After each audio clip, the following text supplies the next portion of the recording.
اچھا میرے بھائی، آپ کہتے ہیں کہ 4 شادیاں کرنے ہیں، معاشرے کی ایسی کی تیسی. مجھے ایک بات پوچھنی ہے کہ میری منتھلی سیلری 50,000 ہے، جس میں میری 1 بیوی اور 3 بچوں کا گزارا مشکل سے ہوتا ہے. تو آپ سے یہ پوچھنا ہے کہ اگر میں دوسری شادی کروں یا 4 کروں تو ان سب کا گزارا 50,000 میں کیسے ہوگا؟ اگر آپ نے اس مسئلے کا تسلی بخش جواب دیا تو میں اسی ہفتے میں آپ سے انسپائر ہو کر دوسری شادی کر لوں گا. جواب کا طلبگار. آپ ایسا کریں، رشتہ تلاش کریں جو دوسری لڑکی ہو اس کو بتا دیں کہ میری 50,000 آمدن ہے اور اس میں میرا اتنا منتھلی خرچہ ہے، میری بیگم کا پورا ہو جاتا ہے، اتنا میرے پاس بچتا ہے یا بالکل بھی نہیں بچتا. تو اگر آپ اسی طرح میری وائف بننے کے لیے تیار ہے تو آئی ایم ریڈی، اس امید پر کہ شاید اللہ نکاح کے بعد مزید انتظام کر دے. تو کوئی ریڈی ہو جائے تو ٹھیک ہے، نہیں ہو تو وہ ریڈی ہوگی ہی نہیں. بولو، مل جائے گا. ہمارے نبی صلی اللہ علیہ وسلم کی خدمت میں ایک صحابی، یعنی آپ کوشش تو کریں نا، لیکن پوری بات بتا کے کریں کہ میں پہلی والی کا نقصان نہیں پہنچاؤں گا، اس کو پہلی والی کو نقصان نہیں پہنچاؤں گا میں آپ کی وجہ سے. تو آپ نے اگر کم میں گزارا کرنا ہے تو آ جاؤ. تو بعض ہوتی ہیں مجبور ہوتی ہیں، بہت غریب ہوتی ہیں، ان کے باپ کے پاس پاپوں کے پیسے نہیں ہوتے، سوکھی روٹی کے پیسے نہیں ہوتے، تو ایسی غریب لڑکیاں مل جاتی ہیں. وہ اچھا پھر جب ہو جائے گی تو اللہ کا وعدہ ہے کہ اللہ برکت دیتے ہیں. میں 6,000 میں نے دوسری شادی کی تھی یار. تو یہ سارے اشکالات مجھے بھی تھے، لیکن ہم نے کر لی. لوگوں نے مجھے کہا کیسے گزارا ہوگا، جیسے ہی کی ہے تو مال میں اللہ نے برکت دے دی. پھر مجھے یاد ہے جب میرے تیسرے بچے کی ولادت ہونے والی تھی نا، تیسرے بچے کی، تو میرے پاس ڈلیوری کے پیسے بھی نہیں تھے، ہاسپٹل کے پیسے بھی نہیں تھے. مجھے وہ دن یاد ہے اچھی طرح. اب چونکہ انہوں نے سوال پوچھ رہے ہیں تو اس لیے بتا رہا ہوں میں. تو مجھے میرے ایک دوست نے کہا کہ اچھا، انہوں نے کہا کہ مفتی صاحب آپ کے یہاں بچے کی ولادت ہو رہی ہے، گھر والے ہسپتال میں ہیں، تو آپ کی غربت دیکھو یار، اپنی حیثیت دیکھو، اور بچے دبا کے پیدا ہوئے جا رہے ہیں. تو میں نے اس سے کہا یار رزق دینے والا کون ہے؟ مجھے وہ اسی مسجد کی بات ہے، یہی بیٹھا ہوا تھا. میں نے کہا یار یہ تو اللہ نے وعدہ کیا ہے، انتظام کرے گا اللہ تعالیٰ. تو اب یہ تو نہیں کہ ہم پیسہ دیکھ کے اگر بچے شروع کر دو گے نا، پھر تو کروڑوں کروڑوں روپے والے بھی 2 بچوں سے زیادہ نہیں ہوتے ان کے، وہ 2 بھی بڑی ویسے ہی ہو گئے ہوتے ہیں ان کے. تو اس میں تو خالصتاً اللہ پہ توکل کرنا ہے. اب میں ویسے آپ کو ایک بات بتا رہا ہوں. ہوا یہ کہ ان دنوں میں نا میرے کزن نے رمضان میں مجھ سے عربی گرامر پڑھنا شروع کی. میرے کزن ہیں، بڑے ہیں، بھائیوں کی طرح ہیں، امریکہ میں ہوتے ہیں. میں نے ان کو عربی گرامر پڑھانا شروع کر دی. 1 مہینہ گزرا ہوگا. انہوں نے مجھے کہا کہ یار میں اس کی فیس دوں گا آپ کو. میں نے کہا بھائی میں فیس نہیں، آپ تو بھائیوں کی طرح ہو، میں کیوں آپ سے فیس لوں، میں فری میں ہی پڑھا رہا تھا. انہوں نے کہا نہیں، 1 مہینہ میں نے آپ کا اتنا ٹائم لیا تو میں فیس لازمی بھیجوں گا، یا ہدیہ بھیج دوں گا، گفٹ بھیج دوں گا، آپ فیس نہ بولو اس کو. جو خاندانی آدمی ہوتا ہے نا وہ پوچھ کے نہیں کہتا کہ میں بھیجوں کہ نہیں بھیجوں. تو وہ چونکہ خاندانی ہے تو انہوں نے کیا کیا، اکاؤنٹ میں ٹرانسفر. اچھا اس وقت میرا بینک اکاؤنٹ بھی نہیں تھا، تو وہ اپنی والدہ کے یہاں ادھر کراچی میں ہی اکاؤنٹ میں پیسے ٹرانسفر کر دیے کہ میں نے ٹرانسفر کر دیے، آپ جا کے لے لینا وہاں سے. تو اب میں نے کہا کر ہی دیے تو پھر لے لیتا ہوں میں جا کے. اللہ کی قدرت کے جب ہاسپٹل میں نے جانا تھا بل پے کرنے کے لیے، گھر والے تو گھر آ گئے تھے، بل جمع ہو گیا تھا، میں نے کہا تھا میں دے دوں گا. تو میں جب گیا ہوں نا ان کے گھر، تو جو پیسے انہوں نے مجھے دیے، جب میں ہاسپٹل میں گیا بالکل وہی بل بنا ہوا تھا ہاسپٹل میں. وہ میں نے وہاں جا کے جمع کیے اور میں گھر آ کے میں نے اس دوست کو کہا، میں نے کہا یار یہ سیٹ اپ ہو گیا ہے اللہ کے فضل سے، آئی بات سامنے، ہو گیا سیٹ اپ. تو ہمارے ساتھ تو اللہ کا اسی طرح معاملہ ہے. ہم جیسے نالائقوں کے ساتھ جب ایسا معاملہ ہے تو جو توکل والے لوگ ہیں ان کے ساتھ تو پتہ نہیں کیا ہوتا ہوگا. تو یہ چیزیں کیلکولیشن سے نہیں چلتی ہیں. اگر جو کالو کیلیٹر لے کے بیٹھ گیا نا، کیلکولیٹر کو کالو کیلیٹر، تو وہ گیا کام سے. پھر تو ایک بیوی پالنا 50,000 میں ایک بیوی پالنا ممکن ہے کیا؟ آپ ایک کیسے پال رہے ہو 50 میں یار؟ اس کو لاؤ بندہ ہے کہاں، یہ کیسے پال رہے 50,000 میں؟ بل آ جاتا ہے 5-6 ہزار روپے کم سے کم، مرے سے مرا سڑا ہوا پنکھا بھی ہو نا تو 50,000 تو بل بنا دیتا ہے وہ. کسی دن غلطی سے استری کھلی رہ گئی تو گئے کام سے. تو 50,000 میں ایک بیوی کو پالنا ناممکن ہے، لیکن پال رہے ہو نا، 3 بچے بھی ہو گئے تو چل ہی رہے ہیں نا، تو 2-4 اور بھی ہو جائیں گے انشاءاللہ، چلتے رہیں گے. تو یہ توکل کے بغیر ہوتا نہیں ہے. اگر اس میں کالو کا لیٹر لے کے بیٹھو گے تو پھر تو ایک بیوی بھی آپ نے غلط کی ہے. دنیا دار لوگوں کو بتاؤ کہ میری 50,000 تنخواہ میری بیوی ہے، وہ رکھ کے تھپڑ لگائیں گے. وہ بے شرم آدمی، دکان پکوڑوں کی اور باتیں کروڑوں کی، 50,000 میں تو نے کی کیوں شادی؟ ایک اور واقعہ مجھے، میرے تو بہت سارے واقعات ہیں ایسے. ایک دفعہ میں ایسے ہی بیٹھا ہوا تھا تو بالکل ہی پیسے ختم ہو گئے نا. اچھا میں نے کبھی ٹینشن لی نہیں، اور یہ اللہ کا فضل ہے، میرا کمال نہیں ہے، میں تو بہت ہی نالائق آدمی ہوں. تو اللہ میاں نے شاید یہ واقعات مجھ سے سنوانے تھے ممبر پہ نا, شاید ہو گئی یہ واقعہ. میں ایسے بیٹھا ہوا تو پیسے گئے تیل لینے نا, جیب بالکل خالی. گھر میں بھی میں نے کبھی نہیں بتایا تھا کہ میری جیب خالی ہو گئی ہے. گھر میں بدماشی کے ساتھ, پیسہ بہت ہے بھائی, ایک اور کر رہا ہوں میں, ایسے نا. تو میں بیٹھا ہوا, بالکل ہی پیسے نہیں ہیں. ایک وہمی آیا, اس لیے وہمیوں کو برا نہیں کہنا چاہیے. وہمی آیا, اس نے کہا مفتی صاحب مجھے ایسا لگتا ہے میری بیوی کو طلاق ہو گئی ہے. اچھا, اسی وقت ایک صاحب نے مجھ سے پوچھا, آپ اپنے قریبی دوست تھے, تو میں نے جیب میں ہاتھ ڈالا تو پیسے ہی نہیں تھے.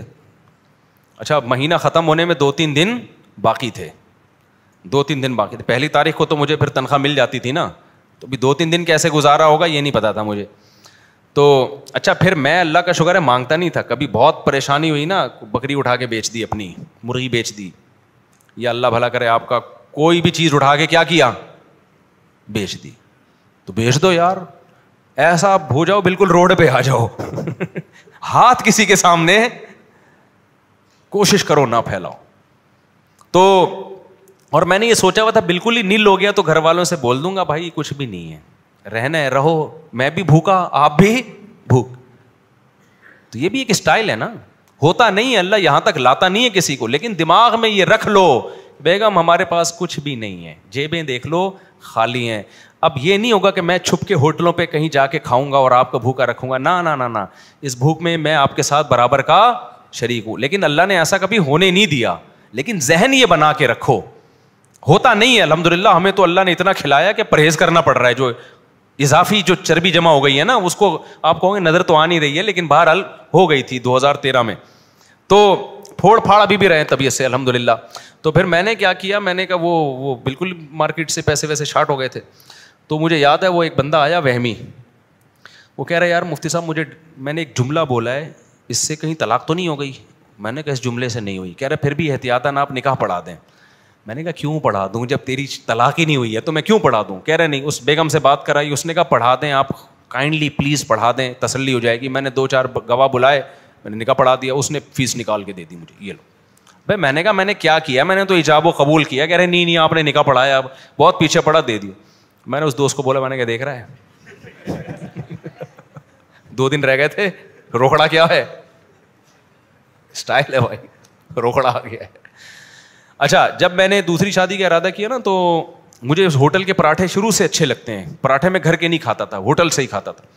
تو مجھے خیال ہوا کہ یار اب میرے خرچے بڑھ جائیں گے, اب اپنا ہاتھ کیا کرو تھوڑا, ابھی آڑے ترچے خرچے, GTO 125 میں پٹینکی بھر رہا ہوں, یہ سب کم کرو اب.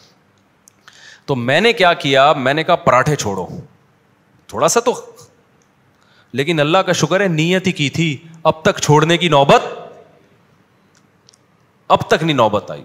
رزق بڑھتا ہی جاتا ہے, دروازے اللہ کی طرف سے کھلتے ہی جاتے ہیں. یہ بتاتے ہوئے بھی ڈر لگ رہا ہے کہ اللہ کہے گا کہ تیرے عمل کیا ہے نا, تو باتیں اتنی بڑی بڑی کر رہا ہے. تو ڈر بھی لگ رہا ہے مجھے کہ اللہ کی نظر نہ ہٹ جائے اور استدراج نہ ہو. یہ ڈر بھی لگ رہا ہے کہ ڈھیل نہ ہو اللہ کی طرف سے, کہ آخرت میں اکٹھا ہی پکڑوں گا میں تجھے, دنیا میں مزے اڑا لے. یہ ڈر بھی لگ رہا ہے یہ کہتے ہوئے.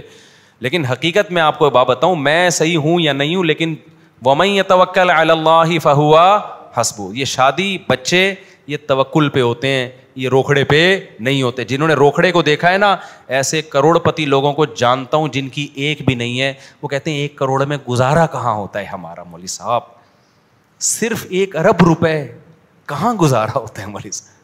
ایسے لوگ ہیں دنیا میں. تو ایسے فضول باتیں, تو دل بڑا رکھو میرے بھائی. ہمارے نبی کی خدمت میں صحیح بخاری کی حدیث ہے, ایک خاتون آئی, انہوں نے عرض کیا یا رسول اللہ میں آپ سے نکاح کرنا چاہتی ہوں. آپ نے ارادہ نہیں کیا. ایک صحابی اٹھے, انہوں نے کہا یا رسول اللہ میرا نکاح کرا دیں. آپ نے فرمایا تمہارے پاس کیا ہے؟ انہوں نے کہا اس لنگوٹ کے علاوہ کچھ بھی نہیں ہے. ایک اظہار باندھا ہوا تھا نیچے. اس حدیث پہ امام بخاری نے باب باندھا ہے, بابو تزویج الموسر, غریب کی شادی. کیا باب باندھا ہے؟ غریب کی شادی. تو ان خاتون کو اعتراض ہونا چاہیے نا, اتنے غریب سے میں نہیں کر رہی. ان خاتون کو اعتراض نہیں تھا. اس سے پتہ چلتا ہے بعض دفعہ انتہائی غریب کو بھی اپنے سے بھی کوئی غریب مل جاتی ہے. خاتون انکار کر سکتی ہیں, بھائی میں نے اتنے غریب سے نہیں کرنی, لیکن بعض دفعہ آپ کی 50,000 میں ایسی مل سکتی ہے آپ کو جو بہت تھوڑے پہ کیا ہو, راضی ہو جائے. آپ تلاش کریں گے, لیکن مائنڈ بہت اونچے ہیں نا لوگوں کے, غریب سے کرنی نہیں ہے. مالدار سے کر کے پھنس جاتے ہیں, کہتے ہیں مفتی صاحب نے تو کہا تھا 50,000 میں گزارا ہوتا ہے, میں نے ڈیفینس سے کر لی ہے, اب یہ 50,000 کیا, اس کے تو گٹکے کا خرچہ 50,000 کا ہے. ڈیفینس والی کا تو میرے بھائی 50,000 تو ویسے ہے جیسے ان کی تو کی اوقات نہیں ہے نا. تو سوال پیدا ہوتا ہے جب تیری اوقات نہیں تھی تو نے اتنا بڑا ہاتھ ڈالا کیوں؟ اتنی اونچی جگہ تو نے ہاتھ کیوں ڈالا؟ تو یہ اللہ پہ توکل نہیں, یہ بے وقوفی ہے. تو آپ اپنی اوقات دیکھ کر پاؤں پھیلاؤ, غریب سے غریب لڑکی تلاش کرو, وہ گزارا کرے گی آپ کے ساتھ. تو غریب آدمی 4 شادیاں کرے انتہائی غریب سے, پھر چلے گا وہ, پھر اللہ کی مدد بھی آئے گی. اپنی اوقات نہیں ہے اور آپ نے اپنے سے اوپر ہاتھ ڈال دیا تو پھر اللہ کی کوئی مدد نہیں ہے. ایسے لوگ بھی ہیں. پھر تو ایک نہیں ہو 50,000 والا مجھے بتاؤ ڈیفینس میں کرتا تو رشتہ لینے جاتا نا تو گلی کے کتے چھوڑ دیتے اس کے پیچھے. ایک صاحب نے مجھے اپنا واقعہ سنایا کہ میں غریب تھا, میں ایک بڑا اتوچے خاندان میں چلا گیا رشتہ لینے, مجھے لڑکی پسند تھی. تو اس کے باپ نے مجھے کمرے میں بٹھایا, بولا ہاں, باپ نے بٹھایا, ہاں بھی بیٹی کے لیے رشتہ آیا. جی بیٹا کرتے کیا ہو؟ کہہ رہا ہے میری صدر میں یہ اتنی بڑی دکان ہے. باپ کو اندازہ ہو گیا یہ کیا ہے, ہمارے اسٹیٹس کا نہیں ہے. تو باپ نے کہا کہ دیکھو تمہاری جتنی بڑی دکان ہے نا اتنے ہمارے لیٹرین ہوتے ہیں, واش روم ہوتے ہیں, پتلی گلی سے نکل. تو ظاہر ہے اگر وہ یہاں کرتا تو مشکل میں نہیں پڑ جاتا. خیر بعد میں اس کی وہ بھی وہیں گئی, کمال کی بات, اور بڑی اچھی زندگی گزری اس کی, کیونکہ لڑکی نے پسند کر لیا تھا اس کو. پھر وہ پھر اللہ کی دین ہوتی ہے بھائی. آپ اس چکر میں نہ رہیں کہ میں ڈیفینس میں جاؤں گا, میری پکوڑوں کی دکان ہے, بیٹھوں گا, لڑکی کا ابا پوچھے گا کیا کرتا ہے, میں کہوں گا دودھ جلیبی بیچتا ہوں, تو ہو سکتا ہے لڑکی مجھے پسند کر لے. اس خوش فہمی میں نہ رہیں, کوئی نہیں پسند کرتا. آج کل پسند میں سب سے پہلے جیب دیکھی جاتی ہے کہ پیسہ کتنا ہے آپ کے پاس. ہاں جو آپ سے بھی زیادہ غریب ہوگی, بہت زیادہ, وہ 50,000 کو بھی کیا سمجھے گی؟ بہت بڑی نعمت سمجھے گی. تو اس میں جو ہے نا اللہ پہ اعتماد اور توکل کا عنصر زیادہ ہے. تو اپنے سے غریب میں کرو. میں وہ حدیث مکمل کر دوں تو ان صحابی کے پاس تو ایک ازار, کچھ بھی نہیں. نبی نے فرمایا کہ لوہے کی انگوٹھی تو لے آؤ مہر میں, انہوں نے کہا وہ بھی نہیں ہے. تو ہمارے نبی نے ایک دفعہ بھی نہیں کہا کہ جب تمہارے پاس کچھ ہے ہی نہیں تو کیسے بیوی کو کھلاؤ گے. نہیں بھائی, جب لڑکی راضی ہے تو ہم نکاح کریں گے. کیوں بھائی؟ کچھ بھی نہیں ہے لیکن خود اب تک زندہ ہے یا نہیں ہے؟ بیسک ضرورتیں پوری ہو رہی ہیں تبھی تو جوان ہو گئے نا. تو جب ایک آدمی کی پر ایک بیوی کی ذمہ داری بھی آئے گی, تو جس اللہ نے ان کی بنیادی ذمہ داریاں پوری کی ہیں, تو جو اللہ ان کے کھاتے میں بیوی ڈال رہا ہے وہ بیوی کی ذمہ داریاں بھی ان سے پوری کروائے گا. سمجھتے ہو کہ نہیں سمجھتے؟ تو اس توکل پہ کی ہے. پھر نبی صلی اللہ علیہ وسلم ان کا نکاح پڑھا دیا, اور ایک دفعہ بھی یہ نہیں کہا کہ تم چونکہ غریب ہو لہٰذا جاؤ تمہاری شادی نہیں کراتا میں. تو غریب بھی کرے گا شادی, امیر بھی کرے گا, لیکن غریب اپنا اسٹینڈرڈ کیا کرے گا؟ گرائے گا. وہ غریبوں میں کرے گا جا کے, وہ مالداروں میں نہیں کرے گا. مالداروں میں کریں گے. بلکہ اسلام میں تو یہ کہ جتنی مالدار لڑکی ہے اس سے زیادہ مالدار میں اس کا نکاح ہو, تاکہ وہ اچھی لائف گزارے. اور مرد کیا کرے؟ اپنے سے کمتر میں, تاکہ ذمہ داریاں اٹھانا آسان ہو. یہ فقہاء نے لکھا ہے اور قرآن و سنت ہی سے اخذ کیا ہے کہ مرد اپنے سے کمتر میں نکاح کرے, عورت کا نکاح اس سے برتر میں. میٹرک والی کا نکاح BA والے سے کیا جائے, BA والے کا نکاح ماسٹر سے کیا جائے. لیکن آج کیا ہو رہا ہے؟ الٹا. لڑکی ڈاکٹر ہے, نکاح 8ویں پاس, میں نے خود پڑھائے ہیں ایسے نکاح. لڑکی کروڑ پتی ہے, لڑکا شادی والے دن بھی شیروانی ادھار لے کے آیا ہوا ہوتا ہے کسی سے, ٹھیک ہے نا. تو یہ میچنگ کی شادی نہیں ہے, لڑکا حقوق نہیں ادا کر سکتا, لڑائیاں ہوں گی.